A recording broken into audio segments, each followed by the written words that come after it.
Welcome everyone to today's webinar on winning strategies for high-stakes teamwork and performance. My name is Catherine Hardison. I am the managing editor of the Austin Business Journal. We are recording today's webinar and the recording will be shared via email in a couple of weeks. We're planning to spend 30 to 40 minutes on discussion with the panelists. Listeners can submit questions via chat through the discussion, and we will answer as many of them as possible in the last 20 to 30 minutes.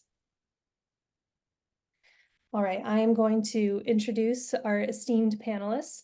First, we have Don Roos. He is a seasoned executive with an extensive track record of helping C-level executives and global organizations develop and implement strategies that enable scale and drive profitable growth. He is also an assistant professor at the McCombs School of Business, where he teaches courses in organizational behavior and leading people and organizations. Can you wave, Don? Well done. Next is Becca North. She is a researcher and author in the field of psychology. Her research is in happiness and well-being, human flourishing more broadly. She teaches on the topics of creativity, failure, and innovation in UT Austin's Human Dimensions of Organizations program, and on the psychology of leadership at the LBJ School of Public Affairs. Hi, Becca. Hi, thank you. Next is Steve Corder. He is an award-winning faculty member in the Department of Management at the McCombs School of Business. Before joining the university, Steve built a career as a top corporate executive with extensive experience across worldwide markets. Hi, Steve. Thanks for joining us. Sure. And last but not least, we have Dave O'Neill. He is an experienced F1 team manager and sporting director with a long professional career working in the motorsport industry. Dave is the managing partner and team principal for SS Racing, a SiriusXM F1 technical expert, and an international operational and logistics consultant serving F1 and other racing entities. Hi, Dave. Good morning. All right, so to start off the conversation, you all have unique backgrounds and experiences. What are some of the common high-stakes situations that you have encountered in racing or in business? I wanted either Dave or Don to get us started with that one. Well, I guess the long term spent in racing and then the short term spent in business for me has been very interesting, particularly in Formula One, where you just have to get the job done, whatever the story, whether it's plane doesn't turn up on time with all the kit, or whether you have staff go down with some colds or sicknesses, food poisoning or whatever. So I think the difference between the two is not a lot. It's just that you have to make sure that things are done and finished, because there's a start time where everyone has to be on the start line. Similar to any business, you have your quarters to meet, etc. And the difference between the two is, it's not a great deal. I've had the opportunity to work with a variety of organizations over my 40 years in business, and probably some of the most challenging ones have been when you are in a situation where you got to turn around a business. Business is not performing, and I'm sure Coach can comment on this because he's lived it. But when a business is not performing and you need to deliver results, it puts a spotlight on really understanding what are the core aspects of the business that I need to focus on to begin to turn it around and to make performance improve. And for me, what it provides, and I'm sure Dave has experienced this in the world of racing, is you get really focused really fast, and you really understand what is most critical to the business, and you rally your team around that, because there are a certain set of levers that you can pull in that type of situation, and you can't be distracted by everything else that's going on. So that's probably some of my more memorable high stakes situations. But I think that in any high stakes situation, the key there is getting people focused and getting people understanding what we need to achieve, and getting them all aligned to do that, respective of their roles and individually as well as collectively. And to follow up on that, Don, real executives and good business leaders, even though there's high stress situations come out of nowhere, they're prepared for it. They assume some bad things are going to happen, and they know the levers they need to pull. They know the organization inside and out. So when a sudden catastrophe hits, such as 9/11 or COVID, they know how to react. If it's a more subtle emergency situation, I go back to Y2K. They knew what the organization looked like. They knew the internal factors, external factors, and it looks like they made some quick decisions, but they actually were able to make decisions because they'd done their homework ahead of time. Yeah, so piggybacking off that, what is the role of a leader in a high stakes situation?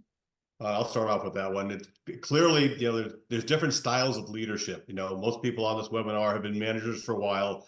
There's 9 or 10 different styles of leadership. And there's probably 9 or 10 different emergency situations on a scale of 1 to 10. The key of the leader is to be able to match the leadership style with the situation. The mistake you can make is use a wrong leadership style, like coercive or aggressive, when it's not that bad a situation. Conversely, if it's a really bad situation, you kind of lay back and do more laissez-faire. You got to match up the situation with the leadership style to really make it happen. And more importantly, you got to have some tools in your toolkit to fall back on. Most managers look like they made some great decisions quickly. They didn't. They fell back on tools they'd studied before. So it looks like it was a quick decision, but it really was a measured decision. So Yeah. Catherine, drawing on psychological research, there's a tremendous amount of research in psychology that shows how important purpose is. And that this is kind of ties in ways to what Don was saying, and that we as human beings have this primal need for purpose. And that purpose is a major source, or like Don and Steve use the word lever, for motivation, for energy, and for empowerment. So a lot of research speaks to the power of a leader establishing a clear purpose, clarifying how everyone's work and everyone's role connects to that purpose. And then once establishing the purpose, continuing to revisit that purpose over time as a way to stoke motivation and engagement. Another concept that I want to focus on is psychological safety. So this is drawing on the tremendous work of Amy Edmondson, who's at the Harvard Business School, phenomenal researcher, and her book, Fearless Organization, where she laid out research on psychological safety. Psychological safety is basically, it is a climate that is characterized by people feeling empowered to speak up. So what she found in her research, she actually cited this 2017 Gallup poll showing that only 3 out of 10 employees feel strongly that their voice matters at work. And actually, growth today is really driven by ideas and innovation. And if people are going to have those ideas and innovate, they need to feel comfortable expressing themselves. So psychological safety is this climate that's characterized by freedom to speak up and be yourself, to ask questions, to share concerns, to express half-baked ideas, and to collaborate. And so I would point to research on purpose and psychological safety as being vitally important for leaders in high-stakes situations. Yeah, I can't reinforce that more, Becca. At the end of the day, it's the leader who sets the tone for how an organization will act and react. And if they are able to create an environment that is driven by purpose, kind of a touchstone. I look at purpose as my touchstone, also driven by vision, which is my North Star. Then I'm able to get people motivated around that. That said, and I've been fortunate to learn a lot from Dave O'Neill as we have developed this new program at UT around taking lessons from auto racing into business. But one of the things that I'm just amazed at is, this topic of psychological safety. If I'm able to create an environment where I can have blameless reviews of what happened, and I am not afraid to take a look at what happened and why it happened, and ask what we need to stop, start, or continue, If I'm able to create that as a leader, I'm able to create an organization that is going to continually improve and innovate. And Dave, my guess is you can comment on that, because that's what race teams do every week. You know, it's interesting as I study racing as an analog to business. It's very clear that we can learn a lot. And one thing is, you know, you get graded every weekend. And if you don't learn from what the grade told you, which is, you know, where you placed in the finish order, you're not learning. So, you know, Dave, any thoughts on that? I mean, you've been down this path a lot with your 30+ years in motorsports. Yeah, I think I mean, it's interesting for me with, you know, being kind of sectioned into motorsport for so long. You don't really discuss what you do in the outside world because it's effectively a secret how you move forward. But now I'm out of the kind of F1 sanctions. I'd say that, you know, the system you have in normal business really does relate to, I guess, a pit stop in Formula One. So if you look at the innovation that moved on from when they used to fuel and change wheels and tires, fuel was 6 seconds, for argument's sake. And as long as you had the wheels done within the 6 seconds, it didn't really matter. But the arms race kind of started when the fueling stopped. So, you know, the fueling stopped, so you had 100 kilos of fuel, you know, 100 liters of fuel in the tank, and you had to do 300 kilometers. So you weren't allowed to fuel in between the race. So what you had to do was make 2 changes on tires. So, for example, hard to a soft tire, you had to use those 2 tires during the race anytime you wanted. So you had the elements, which would be rain, wind. You know, a red light, so the race stopped, a yellow light, someone spun off, the safety car come out, and effectively it's like the tortoise and the hare. You know, you have to work out which is the quickest strategy to move forward, whether you came out before the safety car came out or after. And then, of course, you've seen the end result of it, which is people changing wheels in 1.8 seconds. So you spend X amount of time driving through the pit lane. From the start of the pit lane to the end of the pit lane takes about 22 seconds. And you want to make that 22 seconds as short as possible. So those are the kind of innovations that kind of relate to business, but also to the strategy of business, where you have to get 25 people in that box to be able to be orchestrated, disciplined, and be able to convert that stop, you know, to damage limitation. Anything over 2 seconds is horrendous, effectively. And of course, you know, mistakes happen, equipment fails, and that's what you have to be able to do is after the race is to talk, or even in the middle of the race. You know, if a gun airline's blown or a jack doesn't work properly, you have to be able to come up with a solution and a decision to be able to go into the next stop. You have 2 cars in the team, so effectively you're going to do 4 to 6 stops during a Grand Prix. And if your first stop is a disaster, you have to be able to reset, get everyone together, and to be able to communicate. So if the yellow flag is out, sometimes you'll get 30 seconds before both cars come in again. And you have to be able to coordinate that. And again, in life, like anything in life, you have people that can and can't.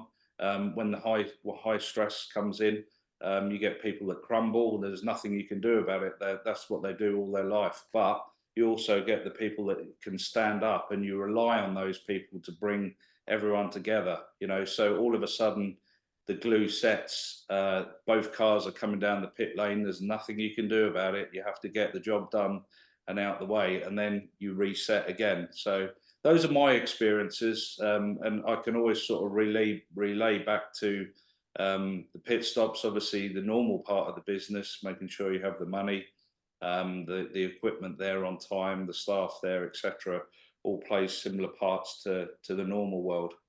So. And Don, I'm so glad, just briefly, I'm so glad you made the connection between psychological safety and kind of asked Dave to speak more to that. That was so interesting, Dave. And one of the things I just wanted to say to build on that is that Amy Edmondson talks about how when psychological safety is not present, it actually creates a dangerous environment. And so thinking about the environment of racing, I'm so glad that you made that connection for people, that she called psychological safety not only a hidden source of competitive advantage, something that drives innovation, drives learning, drives growth, drives performance and creativity, but actually not having it, when you have a culture of silence where people do not feel emboldened to speak up and be candid, then that can actually be a dangerous culture. Yeah, absolutely. You know, the foundation for any effective team is trust. And the leader sets the tone to establish trust. And in order to establish trust, a leader needs to make it okay to be vulnerable. And I got to have psychological safety to feel like I'm okay to be vulnerable. And if I don't do that, then yeah, you know, the team's not going to perform because they're not able to have constructive discourse, which you know, doesn't allow for shared commitment and shared accountability and an ownership of shared results. So, you know, we kind of go back to the question that was asked of us in terms of the role of the leader. I love what Steve said. You know, it's interesting in consulting and in education. I often get the question of what type of leader should I be? And coach, my guess is you've heard this dozens of times. And my response is adaptable and flexible. Yeah. There's not one style that, you know, I'm not going to have you go read the book. There is no book, folks. There's the criticality of being flexible and adaptable based on the situation, as Coach talked about.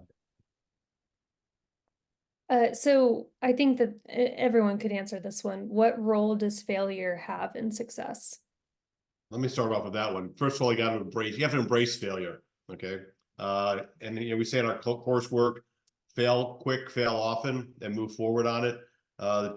Now small companies can do that because they're set up to move forward and fail. Big companies struggle with it because even though they say they're entrepreneurs and innovation, it's difficult to you're still considered a failure if the project fails.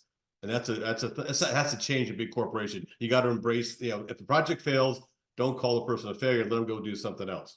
Now, the key with failure is recognize it early, because some companies or organizations don't. It's called the intended strategy, and they stick with it. Things aren't working well, controls aren't in place. They don't realize they failed until it's too late.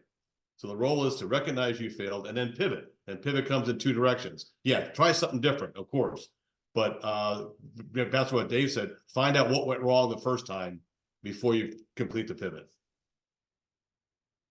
Yeah, you know, I've worked primarily in innovation-based organizations most of my career, and that's all about failure, right? So innovation doesn't happen unless you fail, and the key is to create an environment where failure is good, not bad. And very importantly, what is bad about failure is if you don't learn from it, right? So, you know, for me, that is absolutely essential. I'll embrace failure. The question is, what happened and why didn't it happen? And I was with a senior executive on the leadership team of a large technology company over the weekend for coffee, and he called it blameless postmortems. When we have a failure, he said, we do what's called a blameless postmortem. And, you know, you bring all the players in the room and we dissect what happened.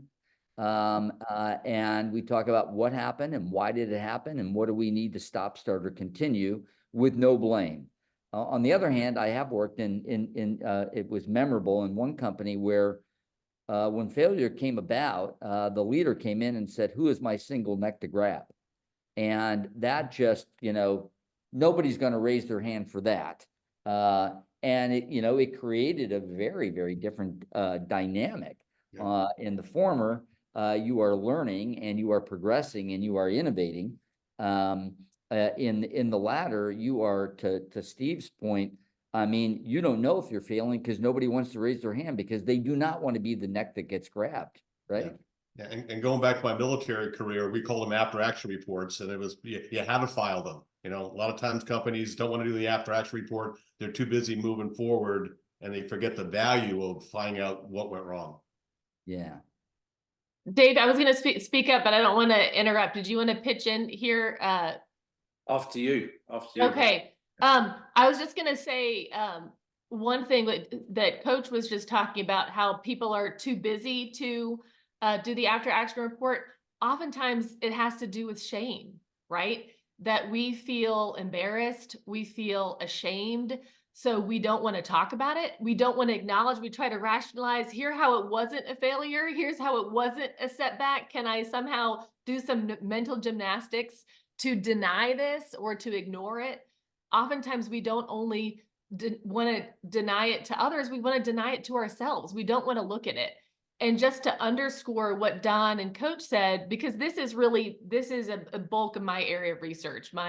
My research and my book look at the connection between failure and success and question the prevailing view of failure and look at how to respond to failure effectively. And one of the first things we have to do is to acknowledge that it happened.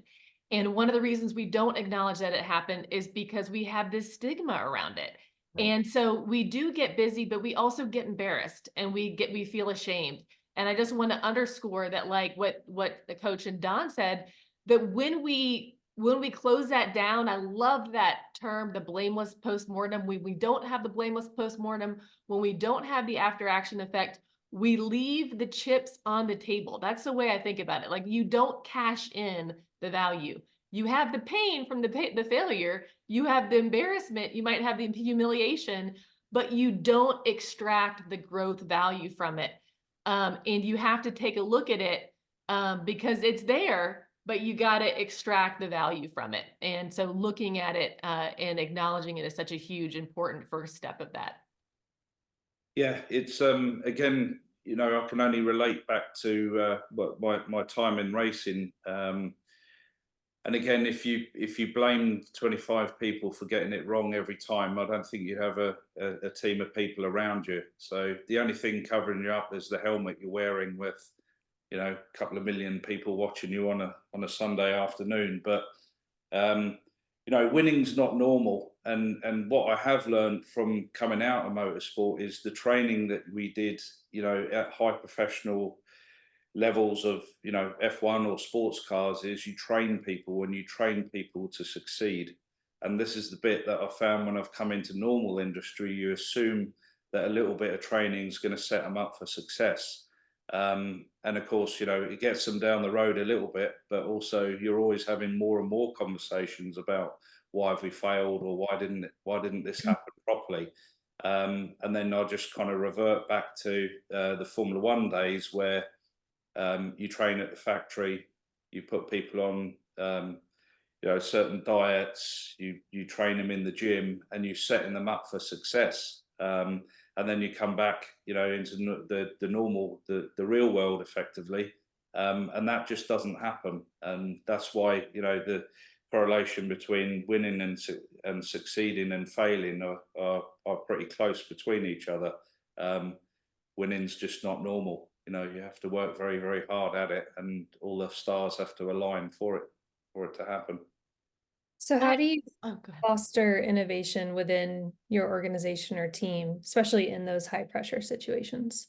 The way I look at it is you create the need for innovation. And one of the ways of doing that is explain to company people, any organization at some point is going to fail. Like I said, I teach a course on turnaround and restructuring. At some point, every company is going to fail. Jeff Bezos famously said a while ago, Amazon's going to go bankrupt. He didn't say when, but it's going to. Okay. And I tell my students and organizations I talk to, nothing is more vulnerable than entrenched success. Yeah. So unless you're innovating and moving forward, at some point, competition is going to take over, technology is going to take over. So you constantly have to keep innovating. You create the need for it, and then create the climate for it that allows them, give them the tools to do it, and not just give it lip service. You know, you innovate, we'll back it up. You know, we're not going to, buying companies is not innovation. You're buying additional technology that already exists. You know, develop it internally yourself. So create the need, then foster the climate to let them do it. The key is create the need. Yeah, and you know, Steve, that entrenched success is so important. You know, Ask Sears, ask Sears, ask Pan Am, ask Wang. Yeah. yeah, well, as a digital equipment corporation, the Yeah. famous line, who would, you know, the CEO of DEC at one point in time was asked, you know, about personal computers, and he literally said, who would want a computer on their desk at home? Well, the answer to that is everybody. And so, you know, what what I have seen to be very beneficial in companies is creating this maniacal focus on continual improvement and innovation, creating an appropriate paranoia for failure, and always ensuring that we never rest on our laurels. So, as one of my colleagues used to tell me, you know, put some ice on it and get back in the game, right? You're going to get bruised, you're going to get battered, and you got to learn from that and get back in the game and constantly innovate. But I want to go back to what we talked about before. That culture of innovation, that mindset, is directly related to a leader's ability to create an understanding that failure leads to success, and that it's okay to fail. What's not okay is if we don't learn from it. And I think that is absolutely essential. I work with one company, it's 175 years old. It has its products have touched every one of us from the day they started. And I had an opportunity to study the top scientists in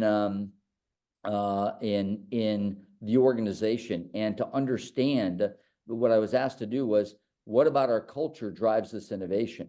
And number one was that everybody said it is okay to fail. Wow. Yeah, I want to build on that by kind of drawing on psychological research, and kind of similar to what you all are saying, Don and Coach. You know, research in psychology shows that failure is a better tool for learning than success. That failure promotes more reevaluation and reflection than success does. Whereas failure is a better catalyst for fostering growth and change, success tends to encourage stability. It tends to create momentum to stay on the same path. And so failures create a window of opportunity for change and growth and learning. And then more specifically relating to innovation, this is drawing on my own research that I laid out in the book. Failure, I argue, reveals more of our originality. I think of originality as like creativity with your fingerprint on it. It's your unique brand of creativity. Failure and the pain that it brings also clarifies what is essential and what is inessential. What we really wanted to do, what we really wanted to say, what we were really thinking, our independent thinking, our authentic action, and separates it from what we were doing for other reasons, for what we were doing because we were trying to meet others' expectations or respond to pressures. So it reveals more of our originality, and that originality is what fuels innovation. So, what are some of the core competencies or skills that successful individuals consistently demonstrate, whether it's business or racing? You know, business and leadership, they're good negotiators, they're good motivators, they're good listeners, probably the three big ones. You know, the ability to negotiate, and good interviewers. You know, we call it in a company, it's called a horseback ride. You know, you walk around a company and talk to everybody and let them know why you're talking to them. And you'd be surprised what you can find out by being good. And being a good interviewer means being a good listener at the same time. And what Don was saying, the more leadership styles you have, the better you are, and that only comes with experience. Yeah. Most leaders, they move around a lot. They don't get stuck in one organization. Yeah, and what I would add to what Coach said is authenticity.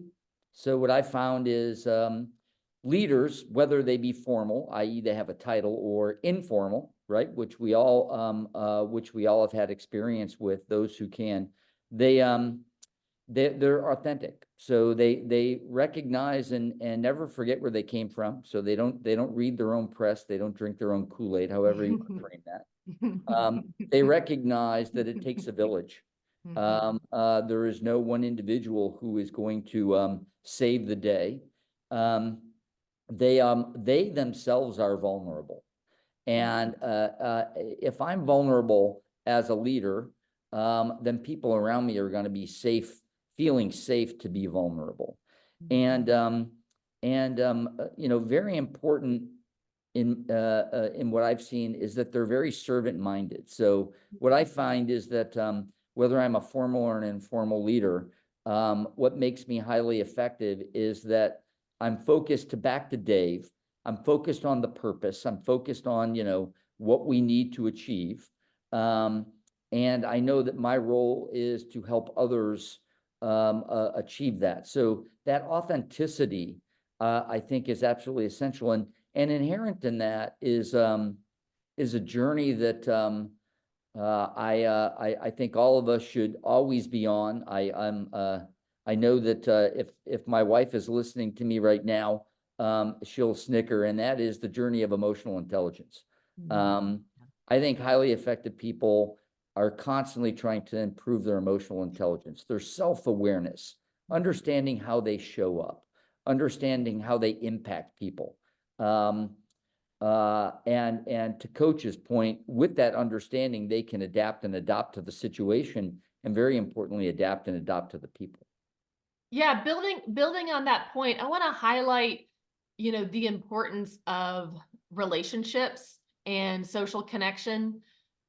So research shows, this is research from Ed DC and Richard Ryan and others, self-determination theory, that shows how important relatedness and connection is to motivation. So not just to creating a sense of belonging and engagement, but also to motivating people. So I think that the most effective leaders understand that and foster social connections between the people they work with, not only with themselves and other people they work with, but also among the people that they work with. In the book that I wrote, I had the opportunity to interview people whose work inspires me from a range of careers about what role, if any, failure played in their success. And the many themes that emerged, one of the themes was actually interdependence. So the people who, these really phenomenal leaders from all these different areas, talked about how important connections to other people, other leaders were, how their team helped them achieve what they achieved. So I just want to kind of highlight that importance of relationships and social connections, and not just doing it in a way that kind of serves us as human beings, but also connects in very clear ways to motivation. Let me tie the F1 to connections and what Dave said earlier. The connections, how companies communicate and work together can't be copied by other companies. Yeah. You can copy the HR department, you can copy the finance department, you copy our ID, Yeah. but you can't copy the way they work together. As Dave that. said, how they work together in the F1, they don't want the other teams knowing how they do it because they'll copy it the next minute. And from what I know about the F1, the interaction of how the whole thing kind of works together is the core competency, or what we call the sustainable competitive advantage that can't be copied, that makes Red Bull better than some of the other teams. Well, we have quite a few Q&A questions coming in, so I'm going to ask this last question so that we have enough time to get to what our audience would like to ask y'all. What final piece of advice would you offer to individuals and teams striving for success in high-stakes environments? Trust is the foundation for any effectiveness that you expect to get as a group of people. If you want to be an effective team, you have to create an environment of trust. If you don't, you're not going to have the constructive discourse that's required to really address the challenges before the team. You're not going to be able to build shared commitment. And if I don't have shared commitment, I'm not going to get shared accountability. And shared accountability is absolutely essential. Otherwise, you have, people pointing at each other saying it's your fault, it's your fault. Yeah, it's marketing screaming at sales, sales screaming at marketing, engineering screaming at operations, operations screaming at, engineering and we get into a blame game. So for me, it's about trust, and trust goes back to vulnerability and psychological safety, and not being afraid to fail. My advice is spend as much time analyzing your internal environment as your external environment. And the course I teach has 10 or 12 tools that teach you how to do that. But companies that spend too much internally get blindsided what's happening externally. When they spend too much time external, they get blindsided by some internal failure. So you got to split the analysis between the two and then balance them. I would invite people to consider rethinking their view of failure. Our view of failure, the prevailing view that failure is bad, may not be accurate. And so I would kind of invite and challenge and encourage people to rethink that, and then consider how shifting that view could shift the way that they live and kind of elicit numerous benefits from us, because the way that we currently view failure holds us back and limits our potential and keeps untapped resources within us. So I would invite people to consider rethinking their view of failure. I guess mine would be, obviously the trust is imperative, but also failure, and don't be scared of change. Change is good. There's nothing wrong with it. Very good.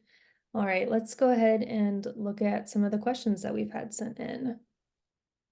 We've had a couple of questions come in through Q&A in addition to the chat. I'll go ahead and tee them up, and Catherine, maybe you can make sure everyone has a chance to discuss.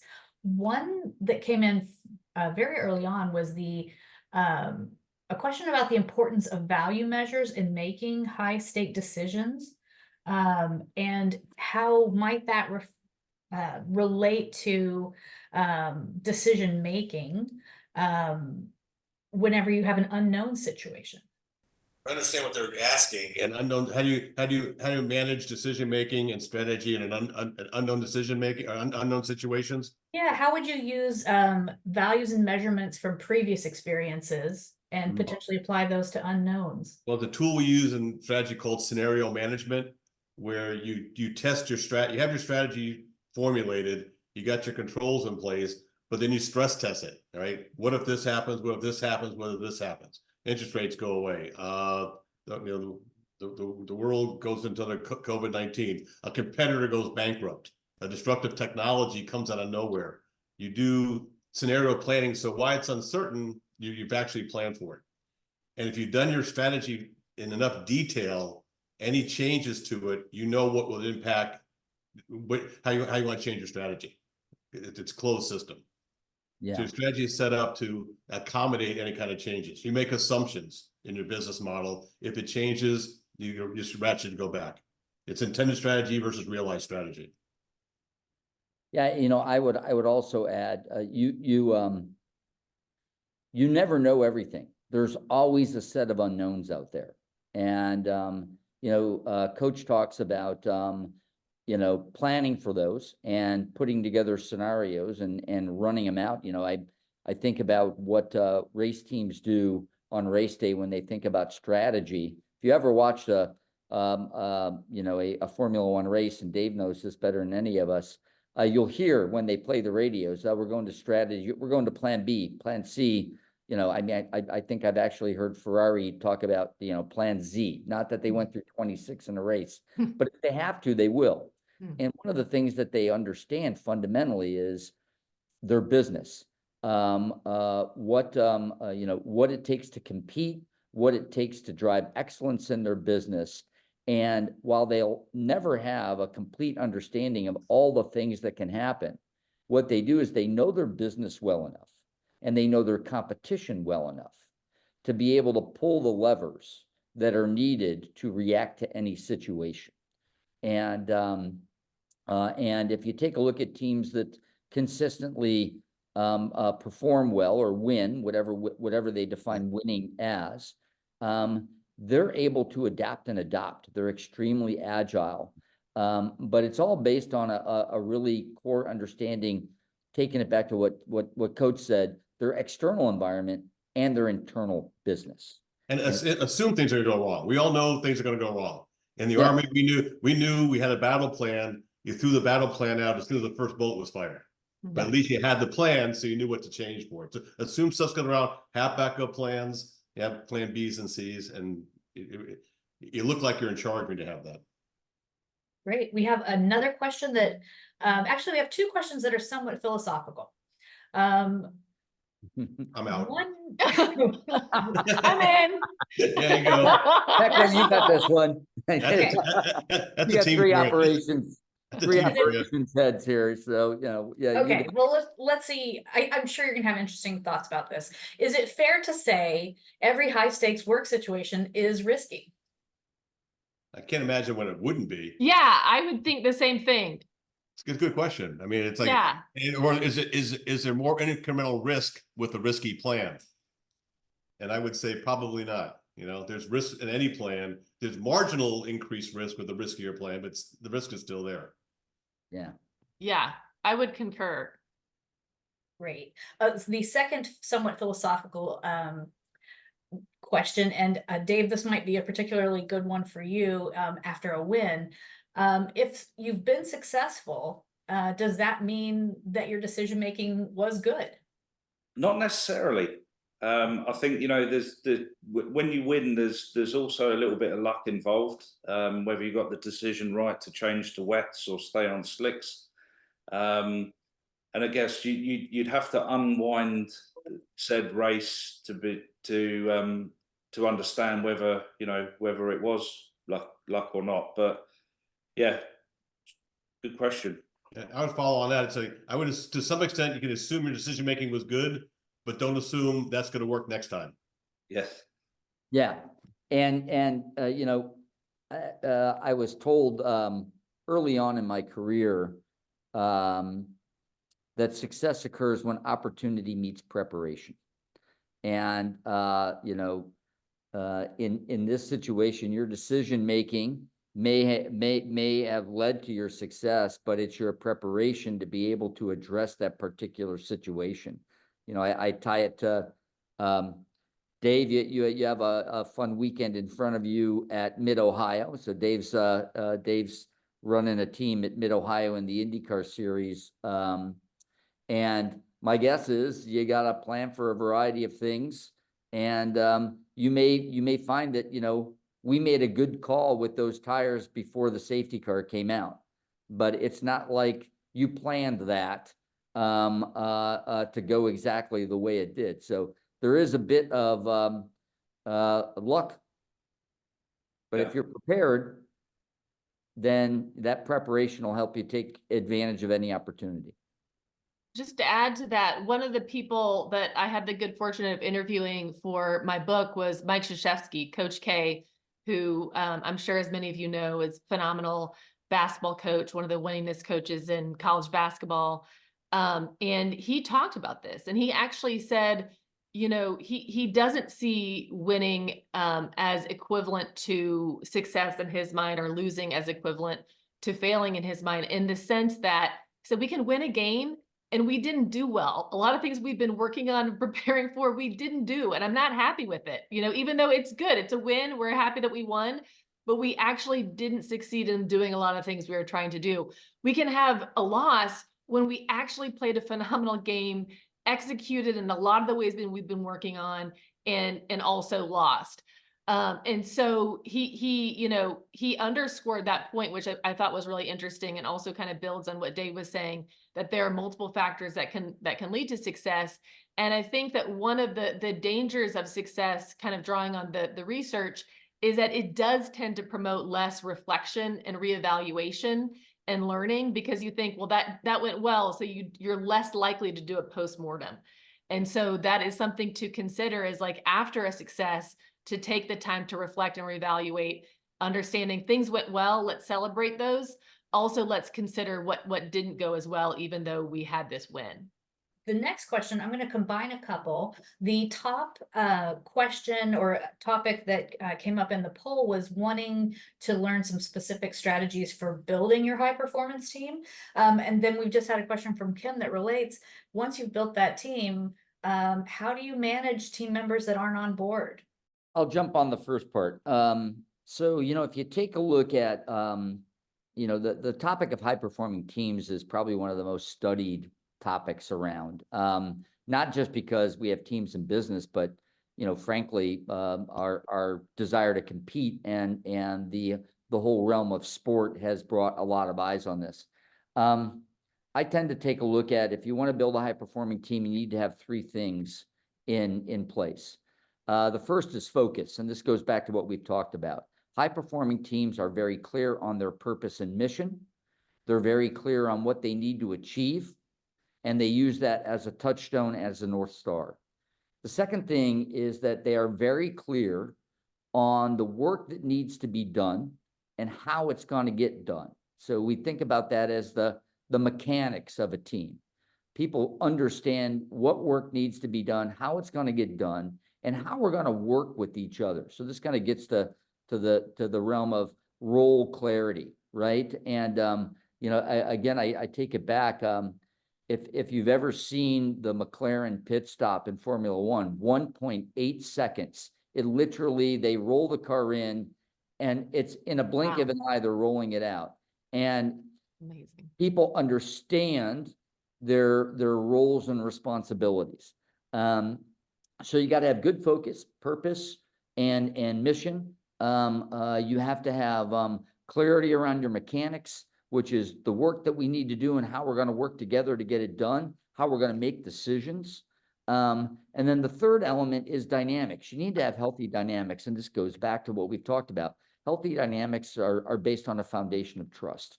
And that trust begins with the leader. And what I would offer up to anybody on this phone who leads people, ask yourself the following question.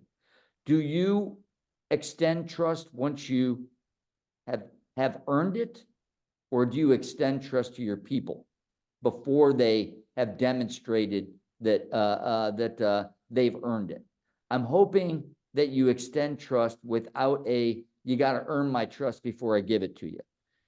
Because that is key to establishing a trusting environment. So focus, mechanics, dynamics, those are the key elements of a team operating model. Coach? And part two, how do you handle people who aren't on board? I love that question. All right, it goes back to, I've been doing it for 53 years since my first job at Burger King back in 1971. Companies for 50 years, military, you're always going to run into people who don't agree with you. They're not on board. A weak manager is going to say, get rid of them, right? That's probably the worst thing to do. You want to embrace them. They may have some good ideas. So the way you approach it is, okay, you're not on board, I can tell. Ask them why. And the answer will come in two flavors that either say, okay, you're right, go fix that. Or what are your alternatives? What's your thought process on it? And all of a sudden they're part of the team. Whether you're making hamburgers or laying fiber across the Atlantic Ocean or doing whatever it is, that never fails. Coach, when you said that, it makes me think of something you said earlier about the listening, and that the value of listening well and listening to others in a way that brings people in and creates value, creates learning and insights. Yeah. And that comes from walking around and getting to know people. And you take a walk around an organization, if they take you left, go right. If they say if they say talk to Bob, talk to Sally. If they say talk to customer A, I'm calling customer B, I'll go ahead and ask another question. What recommendations do you have for leaders who are attempting to create a psychologically safe business unit within an organization that does not value psychological safety? Yeah, I can speak to that. So first of all, well, let me say, I think my number one recommendation is to read Amy Edmondson's book, because it's phenomenal. The Fearless Organization. She lays this out. She actually has a leadership toolkit and lays out strategies and approaches. And this is her work. So when I speak about this, I'm speaking about what she lays out in her work, but I really encourage you to go check out her work. So one of the elements is modeling and kind of engaging in this yourself in a way that encourages other people around you to do it. One way to assess psychological safety and I just want to read that there's this brief quote that from the book where she says, ask yourself, is this a place where new ideas are welcomed and built upon or picked apart and ridiculed? Will your colleagues embarrass or punish you for offering a different point of view? Will they think less of you for admitting that you don't understand something? If those aren't present, and you also feel like there's somebody in a more senior leadership position that is an obstacle, then I would say starting a conversation about, highlighting that these aren't present, importantly, highlighting what is lost, what the costs are of not having psychological safety, because it's not about not having accountability at all. It's about having accountability and psychological safety. It's not about just being nice to people at all. This is something different. It has to do with trust and respect. And when psychological safety is present, it leads to improved hard outcomes, which is a way to start that conversation with the leader who might be an obstacle. It leads to improved innovation, learning, performance. So you can highlight, these are things that are lost. There are costs to not having this present. And if I don't feel like it's present in this organization, can we start a conversation in a way that could make a shift and therefore, or thereby add value in these ways that probably matter to the leader when you're talking about performance, innovation, learning behaviors, growth, etc. My first bit of advice is understand that you can make a difference within your team, even though you might work in a larger organization that doesn't embrace this or does not value psychological safety. You have a focus on what's in your circle of control and influence, and create that with the team. I have worked in numerous organizations where if I take a look at the C-suite, they probably would not get good answers to the questions that Becca asked. That said, when I work in a in a division or in a product line or in a factory, where a leader has influence and control, they still can make a difference. And what's interesting about this is if a leader is able to do that, that's going to most likely drive better performance because of everything that we've talked about. And with better performance, other senior people may pay more attention, and they may actually see, wow, Dave is doing some unbelievable stuff.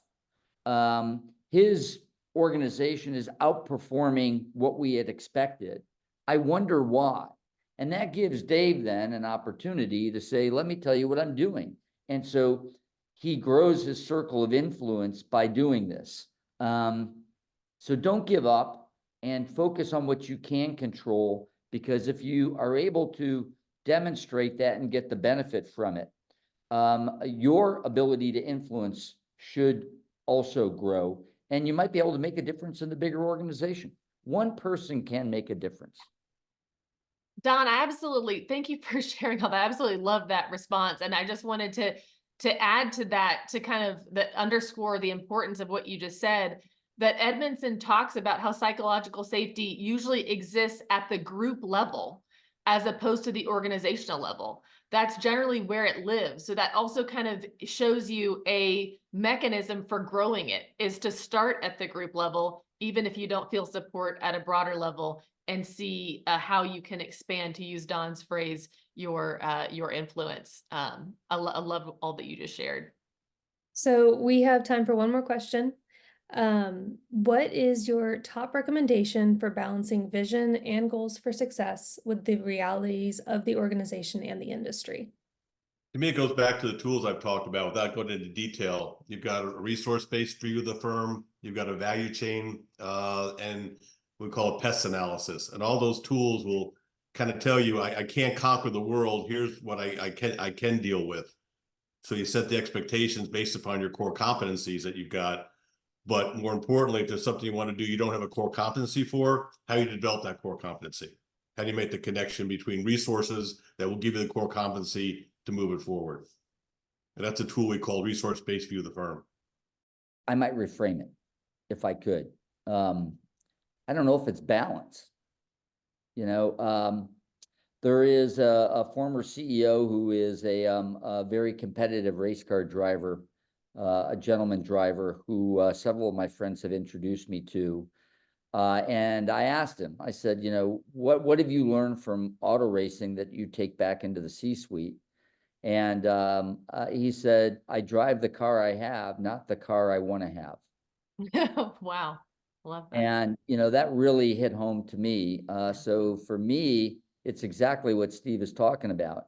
It's not necessarily a balance, you know, it's maybe another analog here is what my mom used to tell me, you know, your eyes are always bigger than your stomach, son. Right? So it's not about balancing. I can't have a grandiose vision if I'm not capable of achieving it, right? And it may not be a slam dunk to achieve it. It may be a stretch, and that's a whole nother webinar in terms of stretch and the benefit that we get from stretch. But you know, for me, it's being real, right? It's understanding your competitive environment. It's understanding your capabilities in the organization. You know, we in our leadership program based on auto racing, we talk about knowing what you need to be good at and what you need to be great at, and knowing your core competencies. And that's going to help you to avoid a situation where your eyes are too big for your stomach. Also want to highlight in any situation where you're trying to affect positive change, the importance of celebrating small wins. You know, there's a lot of research that shows how important celebrating small victories is, and not just waiting until the big victories, and how that enhances cohesion, enhances engagement, enhances motivation to ambitiously pursue the bigger goals. All right, well, we've come to the end of our time. I want to thank everyone for joining us, and a special thanks to our panelists for taking time out of their very busy schedules. As a reminder, a link to the recording of today's webinar will be shared via email in a couple of weeks. And we'll leave one more question on the screen if you'd like to learn more about the new Winning Leadership Accelerator program. Thanks, everyone. Thank you, Catherine. Thank you. Thank you, everybody. Thank you, everyone.